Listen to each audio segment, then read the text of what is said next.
श्री शिवाय नमस्ते बहन। हर हर महादेव। पूज्य प्रदीप मिश्रा जी के उपाय देखने के लिए मेरे चैनल को लाइक करने को शेयर करें। पूर्णता में देने वाला और शंकर भगवान के द्वारा संकट हरने वाला एक फल वो कहलाता श्रीफल। उस श्रीफल में, उस फल में, उस नारियल में 3 नेत्र होते। नारियल का जहाँ जटा होती है, जहाँ से पकड़कर फोड़ते हैं, उसके उधर देखेंगे 3 नेत्र मिलेंगे, 3 छिद्र मिलेंगे। वो 3 चक्षु हैं। शंकर के 3 नेत्र हैं। और कितना सुंदर लिखा है महाराज। स्कंद पुराण के अंतर्गत वर्णन किया है, भविष्य पुराण के अंतर्गत स्मरण किया है। जितने भाई बहन सुन रहे हैं बड़े ध्यान से सुनना। हमारे श्रीफल जो नारियल आप कलश पे रखते हो, जो नारियल आप मंदिर में ले जाते हो, पूजन करते हो, तो 3 चक्षु नारियल, 3 नेत्र वाला नारियल, अर्थात नारियल की जहाँ जटा होती है वहां उसके 3 नेत्र होते हैं। तो हमारा शिव पुराण कहती है, स्कंद पुराण कह रही है, तो उसको शुक्रवार पड़े तो शुक्रवार वाले दिन उस नारियल को एक बेलपत्री के साथ में महाराज अंदर तिजोरी में या अलमारी में या आपकी जहाँ बरकत होती है, दुकान का जहाँ व्यापार व्यवसाय चलता है, अलमारी होती है या गुल्लक होती है या तिजोरी होती है या अलमारी होती है, उसमें उसको रख दिया जाता है। और रखने के बाद में दूसरा दिन और शनिवार के दिन उसको निकाल दो। और निकालने के बाद उसको पूरे घर में घुमाने के बाद में श्री गणेश जी के मंदिर में, जो भी तुम्हारे घर में, तुम्हारे गांव में, तुम्हारे नगर में जो गणेश जी का मंदिर हो, उस मंदिर में ले जाकर उसको रखी आई। वहां से मात्र एक दुर्वा लेकर आई, गणेश जी महाराज की चढ़ी हुई केवल एक दुर्वा। और उस दुर्वा को दरवाजे की देहली पर छुलाकर उस दुर्वा को अपनी अलमारी में, अपनी तिजोरी में उसी दिन रख दो जिस दिन लेकर आए महाराज। कभी जिंदगी में लक्ष्मी की कमी नहीं आ सकती। कहते हैं जिसका व्यापार ना चले, व्यवसाय ना चल रहा हो, बहुत ज्यादा कष्ट में जीवन निकल रहा हो और बहुत ही ज्यादा तकलीफ हो रही हो, तो धतूरे को हल्दी में डुबोकर शंकर भगवान को 12 बजे समर्पित करें। उस धतूरे को वापस उठा लाएं 5-10 मिनट के बाद, श्री शिवाय नमस्तुभ्यम बोलकर लाल कपड़े में उसको बांधकर व्यापार वाली जगह में कहीं पर भी उसको बांध दिया जाए, व्यापार पीछे नहीं हटता, व्यापार अग्रण्य भाव में बढ़ता चले जाता है। महाराज हल्दी में डुबोना पड़ता है। यही प्रमाण एक क्रम में और है महाराज। लिंग पुराण कहती है, मान लो किसी व्यक्ति को कोई एक भारी बीमारी हो गई, बड़ा रोग हो गया, और वो रोग डॉक्टर कह रहा है कि ये ठीक नहीं होना है, बहुत तकलीफ उसमें है और कष्ट ही कष्ट है, वो ठीक नहीं हो रहा, दवाइयां लग रही, गोलियां खा रहे हैं। तो महाराज उसका भी वर्णन है। 7 धतूरे, कितने धतूरे लेना है? 7 धतूरे।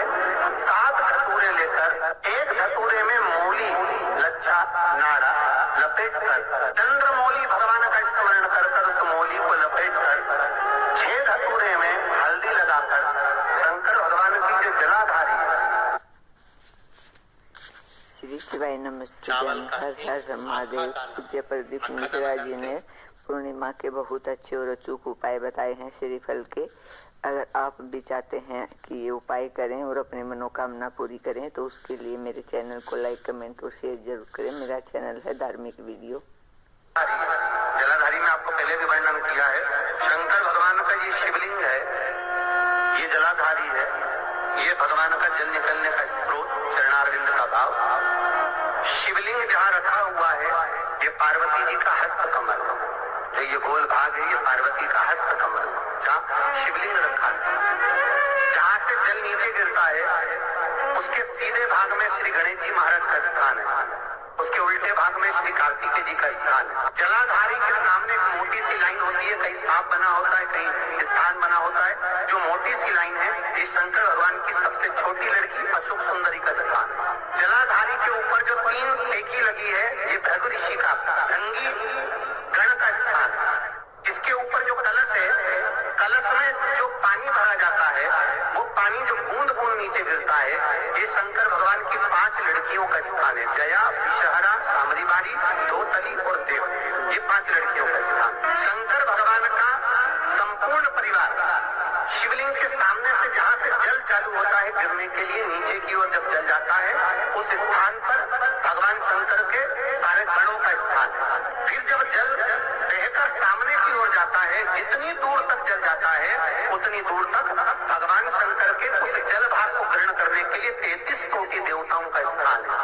इसलिए उस जल को हम लांघते नहीं है, क्योंकि वहां 33 कोटि देवता विराजमान रहते हैं महाराज। तो जो बीमारी डॉक्टर ने बता दी और बहुत बड़ा रोग हो गया और शरीर में कष्ट है, ठीक नहीं हो रहा, चाहे लीवर से जुड़ा हो, चाहे किडनी से जुड़ा हो, चाहे कैंसर से जुड़ा हो, और मान लो शरीर में कहीं गांठ भी हो गई है और वो मिट्टी नहीं रही हो, तो महाराज निवेदन है 7 धतूरे, एक धतूरे पर मोली लपेटकर वो शंकर जी के शिवलिंग के ऊपर चढ़ाना। 6 धतूरे, उसमें से एक धतूरा भगवान श्री गणेश जी का स्थान, दूसरा धतूरा श्री कार्तिकेय जी का स्थान, तीसरा धतूरा अशोक सुंदरी का स्थान। शंकर भगवान की जगदम्बा जी के हस्त कमल के ऊपर एक धतूरा, एक धतूरा जहाँ से जल नीचे की ओर बहकर जा रहा हो, पानी जिस जगह से नीचे गिर रहा हो, बिल्कुल वहीं पर एक धतूरा चढ़ा देना है। वो धतूरे को चढ़ाने के बाद वो धतूरा वापस लेकर आना है। अवधूतेश्वर महादेव का नाम लेकर या चंपेश्वर महादेव का नाम लेकर उस धतूरे को जो बीमार व्यक्ति है उसका स्पर्श कराकर बेलपत्री के पेड़ के नीचे पटकवा देना। धीरे धीरे रोग में आराम मिलना प्रारंभ हो जाता है, औषधियां धीरे धीरे समाप्त हो जाती हैं और व्यक्ति स्वस्थ हो जाता है। एक कथा में, धर्म की कथा में आपका जब भगवान शंकर का नंदीश्वर अवतार आपको श्रवण कराया था, तो उसमें कहा था श्री शिवाय नमस्तुभ्यम, हर हर महादेव। पूज्य प्रदीप मिश्रा जी ने पूर्णिमा के बहुत अच्छे उपाय बताए हैं और पूज्य प्रदीप मिश्रा जी ने श्रीफल का उपाय बताया है, वह बहुत अच्छा और अचूक उपाय है। पूज्य प्रदीप मिश्रा जी ने धतूरे का भी उपाय बताया है कि अगर कोई बहुत ज़्यादा बीमार व्यक्ति है तो उसके ऊपर से उतार कर और धतूरे पर लाल धागा लपेट कर अगर हम ये उपाय करते हैं तो धीरे धीरे उसकी सेहत में फर्क होना चालू हो जाता है। अगर आपको पूज्य प्रदीप मिश्रा जी के उपाय अच्छे लगते हैं और आप करना चाहते हैं तो उसके लिए मेरे चैनल को लाइक, कमेंट, शेयर ज़रूर करें और कमेंट बॉक्स में हर हर महादेव अवश्य लिखें। भगवान आप सभी की मनोकामनाएं पूरी करें। इसी मनोकामना के साथ